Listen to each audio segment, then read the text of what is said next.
بسم اللہ الرحمن الرحیم۔ السلام علیکم۔ عرب اردو 24 نیوز میں خوش آمدید۔ امریکہ کی جانب سے عطیہ کردہ موڈرنا ویکسین کی 25 لاکھ خوراکوں پر مشتمل کیپ اسلام آباد پہنچ گئی ہے۔ موڈرنا ویکسین کی یہ کیپ کویکس یونیسیف اور حکومت پاکستان کی شراکت سے پاکستانی عوام کے لیے مہیا کی گئی ہے۔ اسلام آباد میں امریکی سفارتخانے کی جانب سے جاری کردہ بیان کے مطابق ویکسین کی یہ کیپ امریکہ کی جانب سے دنیا بھر میں ویکسین کی 8 کروڑ خوراکیں تقسیم کرنے کی کوشش کا حصہ ہے۔ اس کا مقصد کورونا کے سدباب کے لیے بین الاقوامی سطح پر برابری کی بنیاد پر محفوظ اور مؤثر ویکسین تک عوامی رسائی کو ممکن بنانا ہے۔ امریکی سفارتخانہ کی ناظم الامور انجیلا پی ایگلر نے کہا ہے کہ پاکستان میں متعین امریکی سفارتی مشن کو یہ محفوظ اور مؤثر ویکسین پاکستان کے شہروں میں تقسیم کرنے پر خوشی ہے۔ سعودی عرب کے شہر حمص مسجد پر ڈرون حملہ ناکام۔ عرب اتحادی فورس نے حوثیوں کی جانب سے حمص مسجد پر کیے جانے والے ڈرون حملہ کو ناکام بنا دیا ہے۔ دھماکہ خیز ڈرون کو فضا میں ہی نشانہ بنا کر تباہ کر دیا گیا۔ ویب نیوز اجل نے اتحادی فورس کے حوالے سے کہا ہے کہ جمعہ کی صبح یمن میں ایران نواز حوثی باغیوں کی جانب سے سعودی عرب کے شہر حمص مسجد کو دھماکہ خیز ڈرون کے ذریعے نشانہ بنانے کی کوشش کی گئی تھی۔ بیان میں مزید کہا گیا ہے کہ اتحادی فورس کے air command and control unit نے دھماکہ خیز ڈرون کو ریڈار پر لیتے ہوئے انہیں ہدف تک پہنچنے سے قبل ہی فضا میں تباہ کر دیا۔ مکہ مکرمہ بلدیہ کی تفتیشی ٹیموں نے مرغیوں کا غیر قانونی فارم اور مذبحانہ سیل کے 400 سے زائد بیمار مرغیاں ضبط کر لی۔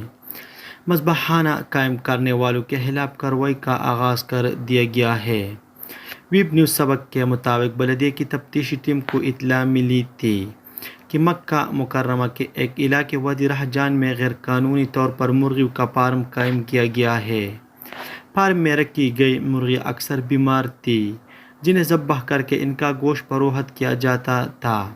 اطلاع ملنے پر بلدیہ کی تفتیشی ٹیموں نے فارم پر چھاپہ مارا جہاں سے سینکڑوں کی تعداد میں مرغیاں برآمد کر لی گئی۔ غیر قانونی پولٹری فارم میں نہ تو مرغیوں کی دیکھ بھال کا مناسب بندوبست تھا اور نہ ہی مذبحانے کو مقررہ اصولوں کے تحت قائم کیا گیا تھا۔ مذبحانے میں صفائی اور حفظان صحت کے اصولوں کا بھی خیال نہیں رکھا گیا جس کی وجہ سے بیماریاں پھیلنے کا اندیشہ تھا۔ مرغیوں کو متعلقہ ادارے کے حوالے کر دیا گیا جبکہ غیر قانونی طور پر پولٹری فارم کو سیل کر کے قائم کرنے والوں کے خلاف مقدمہ درج کر لیا گیا۔ واضح ہے کہ سعودی عرب میں زندہ چکن کی فروخت پر پابندی ہے۔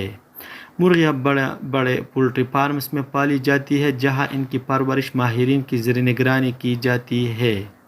پولٹری فارم میں ضوابط کے مطابق مرغیوں کو ذبح کر کے ان کا گوشت محفوظ طریقے سے مارکیٹ تک پہنچایا جاتا ہے۔ محکمہ انسداد منشیات کے ترجمان محمد النجیدی نے کہا ہے کہ شرورہ کمشنری میں ایک خفیہ اڈے سے منشیات کی اسمگلنگ اور فروخت میں ملوث 2 سعودی کو گرفتار کر لیا گیا۔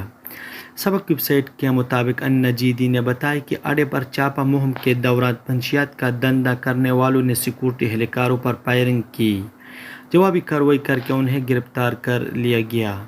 ملزمان میں سے ایک زخمی ہو گیا تھا، ہسپتال لے جاتے وقت دم توڑ گیا۔ النجیدی نے بتایا کہ ان کے خلاف ابتدائی قانونی کارروائی کر لی گئی اور ان کے فائل پبلک پراسیکیوشن کو بھیج دی گئی۔